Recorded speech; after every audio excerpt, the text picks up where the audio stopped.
nangyari dyan? Nasaan tayo mga estudyante?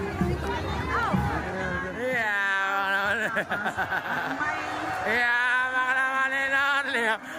naman mula po sa ating LGU, ayaw po kayo ng ating tauhin. Ganyan pong matutunghayan ang ating karito na may tema sa pagkakita. Sumantalamin sa payap, tuwing ng magsasaka. Napalilimutan ito ng prutas, gulayan, nakatikos yung kalabaw nakatikos. Tulad ng kaykay, kareta, lambat at palakol, mga sagisag ng sipag at syaga sa kapatiran. Ang kubo ay hindi lang tahanan kundi saksi sa pagsisikap ng mga magsasaka sa pagbubungkal ng lupa at pag-ari ng biyaya.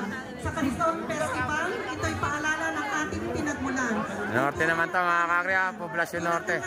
Patuloy natin tinatanaw ang mas masaganang nabukasan.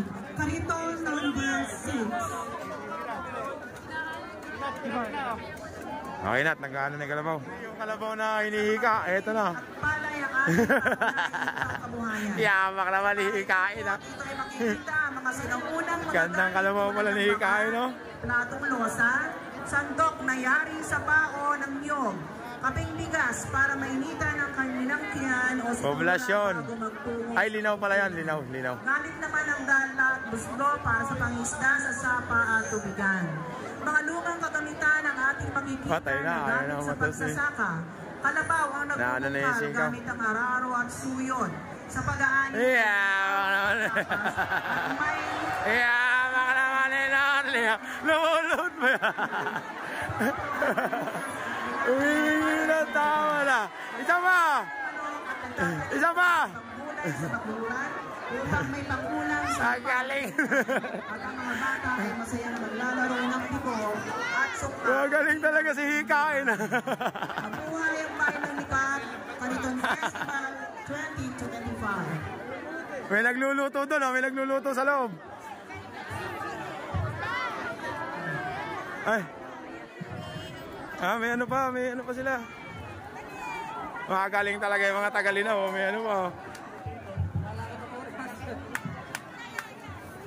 Oy! Isa pa ako yan.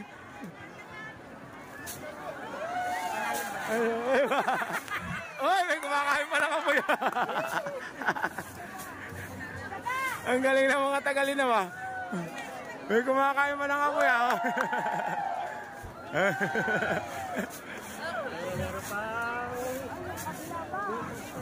Yeah. Ay. Okay na! Ay, may nagluluto. Pwede mo ba humingi ng pakbet? Pakbet po ba yan? Hindi. Ang galing talaga ni Norle. May kumakain na ng apoy. May lumuluto ka lang. Okay na. Good job, hikain. Good job, hikain. Tagalinaw. Barangay San Casimiro. May malalim na pananampalataya. Barangay San Casimiro. Ang mga likabelyo. Nagigiting na mga magsasaka ang patuloy na nagbubungkal at nagpapala sa likas na nako, ayaw umikot. Ang buong obra ng barangay hindi kaya nung kalabaw.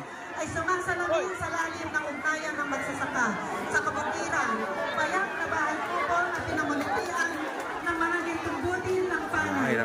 Kagamitan, pansaka at aning gulay mula sa bakuran. Barangay San Casimiro yan ha.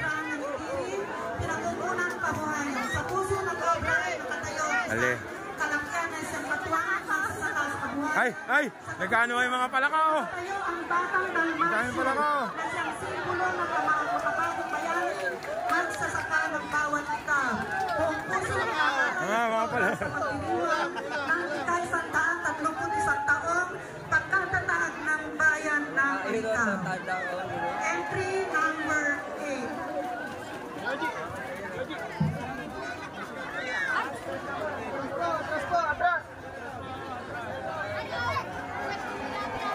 Mga kakri, barangay San Casimiro.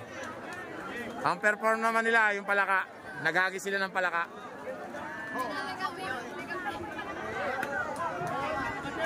San Casimiro. Ito naman mga kakri, Barangay Villarosa. At mga kagamitan sa pagsasaka, pangingisda at paghahayupan. Nariyan din ang mga sariwang halaman, mga bungang prutas at gulay, gaya ng mangga at mga produkto na pawang mga karaniwang pananim at pagkain sa kabukiran. Sa kabuuan, ang kariton nito ay sumisimbolo sa makulay na pamumuhay at masaganang ani sa kabukiran ng bayan ng Likab, ang tahanan ng Kariton Festival.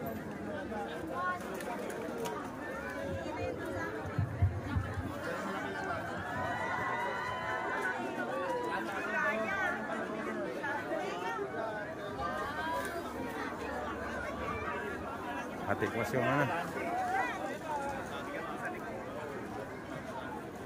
Nakatikwas mga kakri.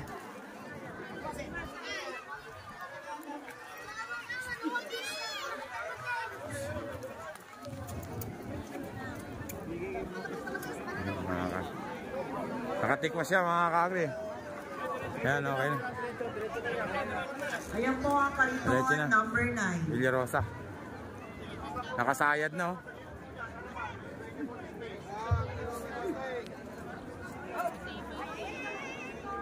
Kariton number 10. Bilang pagkakakilanlan sa Likab Water District. Nakaano sa may batok niya eh. Nakaano na sa batok eh. Nakalso. Barangay Villarosa mga kakri. Ito naman mga kakri, Water District dito sa amin. Nag-entry din sila. Ang sinaunang kagamitan sa bukid, katulad ng araro at suyod. Mga kagamitan sa tahanan, katulad ng mga platong losa. Pwede rin pala akong mag-entry dito kung sakasakali. Pinapakita din ang iba't ibang gulay. Sa isang taon mag-entry nga ako. At inaanin ng mga mamamayan ng Likab sa kabukiran. Ang logo ng Likab Water District ay binuo.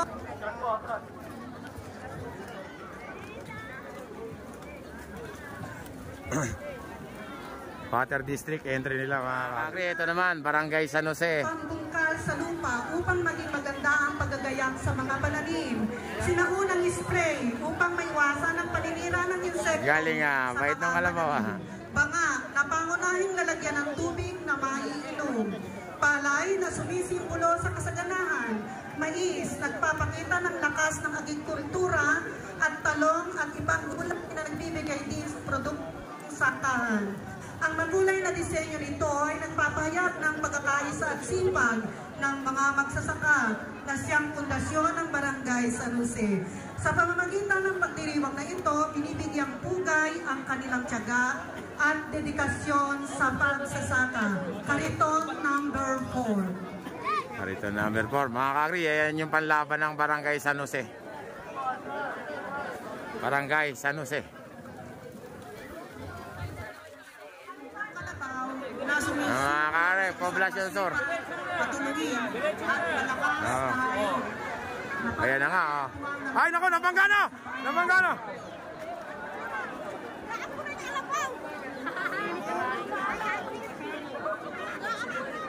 Sa batang hilig, kaliwa kanan ng kubo ay nakikita ng sarong Nagwawala na isang kalabaw mga kikiyamanin. Oo.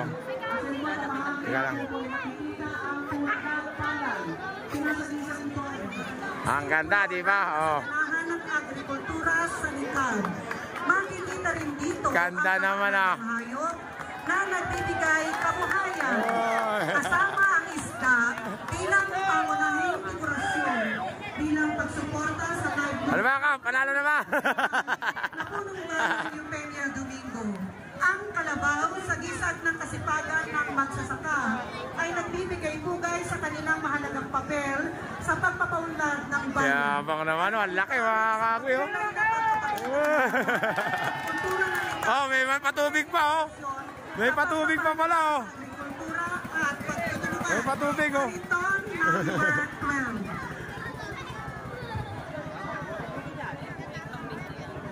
Maganda pala yung sa...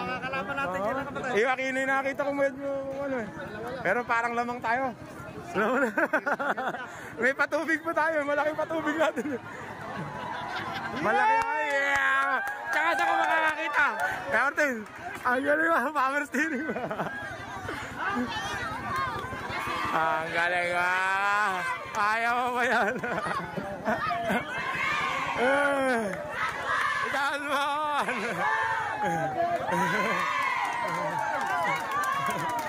Talagang active yung mga taga Salman, mga kakri. Pinaingay yung ano. Kanina matahimik eh. Umingay bigla. Kakri, Barangay San Cristobal. Salamat sa mahal na patrong Apo Tuban. Pinapakita ng kalito na ito ay isang tipikal na bahay kubo. May isang masayang pamilya na nagmamahalan. Magmanwad pala ito eh, oh. Taga San Cristobal ka. Pinabanggit sa awiting bahay kubo. At mga prutas. Ay, yung mga lumang ano, yung batyera nung araw, oh. Anim na sakong kaban. Hindi na ako nakakakita ng ganun yun, ah. Pati yung ano, bintana na yun, bintana namin nung araw yun. Tulad ng ararong kahoy, suyod, sihaw ng kalabaw. Meron pa silang ganun yun? Ng palakana, di kalburo, dilao, bichay, lingkaw. Pati ilaw. Wala na ako nakikita ng ganun yan. Orahin sa ikahoy. Gayon din, ang matipunong kalabaw na sige lang ang kayon o laban sa buhay sa kabila ng mga pagsubok na nanatiling mga sa lakab, buslo, patumpa at baltisasa na ginamit sa pangingisda. Mayroon din manok, bibi at itik. Ayan o, Barangay San Cristobal. Sa kabila ng mga dumarating na bagyo. From the land of Kapakapa, kung saan maraming isda, Barangay Aquino. Panlaban nila. May patubig din o. Na nagbibigay ng supply ng tubig. Si Kay Joel yung driver. Kaya habang naman ni Kay Joel ah. Ng batang gamit sa pangingisda. Kapansin-pansin din ng mga pasda. Agaw pansin din ng iba't ibang uri o klase ng mga gulay. Si Kay Joel oh. Manok, pangbilig, may patubig oh. Kakri, si ano to, si Impierno yung ano. Ay, ano nga ba pinangalan namin dito? Yung driver na nagdala eh. Eto, maganda rin to kakri oh. Pero magpapahirapan sila nung San Juan eh. Ayan, mga taga Barangay Aquino. From the land of Kapakapa, kung saan maraming isda. Barangay Aquino, mga kakri. Sa temang sa kabukiran, ang kariton ay dinisenyo upang magtarawan ng mga elemento ng kalikasan. Si Pando, mga kakri, oh, bait ni Pando, at si Boss Binok. Ang kariton ng kooperatiba ay mayroong bahay kubo. Ang antiki at dingding nito ay gawa sa kawayan. Ang paligid ay pakwan, may sili, mangga. Mga bagay na makikita sa kabukiran. Ang kariton ng kooperatiba ay isang pagpapakita ng kultura at tradisyon. May itlog pa yung ano. At ito ay isang paraan upang ipakita ang kanilang pagmamahal sa komunidad at kalikasan. Kariton, ang bait talaga ni Pando. Boss Binok, bait talaga ni Pando ano. Yung kay Apeng sumuko. Ayan. Nakakagri, Badeko. May manok pa oh. Ayan yung mga taga Badeko, mga kakri, members of Badeko. Hello mo. Mga kakri, Barangay Santa Maria. Ikot. Kasi El Agustin, nasakay ng kariton, isang pagpapagay sa ating pagmagsasakay. Kay Kuya Arman na kalabaw yan, timbahog yan. Mabuhay ang mga magsasakay. Tapos gumagalaw yung mga ano nila oh. Gumagalaw yung namiminwet, yung ano, may aparato pati ibon.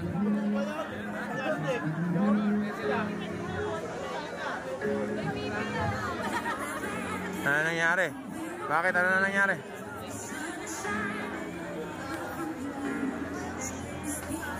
Ay!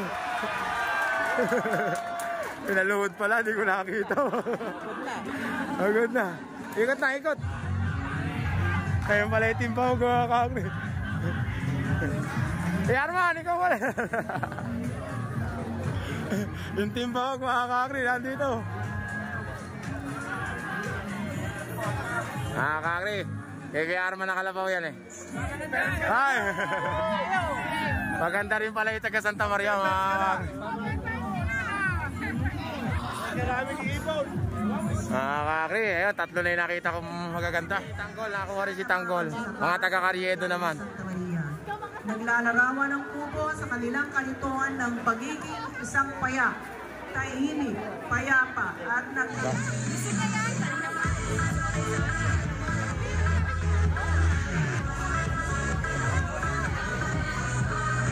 Diretso na, King. Kariton. Diretso mo na para makapagpahinga na yung kalabaw. Ito na po yata yung last. Oh, ito na yung last. Simbolismo ng pag-ibig Ito naman, sa Carriedo. magsasama Mga taga Carriedo, ito yung pinakamalayong lugar sa amin. at mapagbigay. Sakop siya ng Santa Maria. Sa pagunlad. Isa rin ang bilao sa ginamit na tradisyonal na paraan ng paglilinis ng tanim sa sakahin at pagkain ng tao at hayop na siyang magsisilbi na magandang ani sa magandang kinabukasan ng Hitman, mga kami. sa bayan ng Licabenyo. Mabuhay ang bayan ng Licabenyo. Kariton number 20. Kariton, number 20. Kemal. Tapos ang paligsahan. Ayan na mga kakri, tapos na. Ayun na, kung kayo tatanungin mga kakri, comment nga kayo kung sino pa winner. 131st family anniversary. Oh na, grand winner. Ang Ito, champion po natin. champion. With a cash prize of 50,000 pesos at ang trophy Ano naman yan? ng Kariton Burst. ay ang Kariton number parang number 18. Santa Maria mga kakri. Abira. Santa Maria na naman nakakuha. Mga dali, galit na galit si SK. Galit na galit si SK ah. Parang kay Santa Maria mga kakri. Nakakuha. Champion. Champion pa sa Kariton. Festival. Champion mga kakri. Champion na naman. Parang kay Santa Maria.